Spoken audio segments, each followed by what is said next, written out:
They brought back the Underground Railroad in Syracuse, New York, but this time instead of slaves, it's for immigrants. You see, friends, activists, politicians, and a network of total strangers collaborated to keep one Syracuse husband from the clutches of ICE. They used misdirection, decoy cars, movement under darkness, and finally, sympathetic Canadians. And all of this to keep Jeremy away from ICE. When it was time to leave and put the plan into action, about a dozen people formed a human chain to hide Jeremy as he slipped out of the building and got into a car. The second phase of the plan was having 8 other cars leave at the same time and scatter in different directions. And after a short drive, the car with Jeremy pulled into a parking lot and he hopped into a different car. He was then driven up Interstate 81 and then to the Canadian border.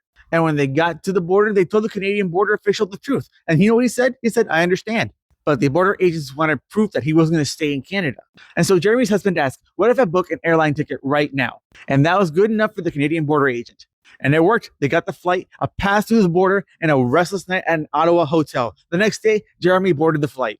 Unfortunately, Jeremy and his husband Rick are separated now. One's in France and one's here in the United States. But Rick says that he plans on selling everything, and he's already started the paperwork he hopes will allow France to recognize their marriage and extend to him a long-term visa. To me, this shows that any community that comes together, has a plan, and executes it properly can get through anything, especially when it comes to fighting the government.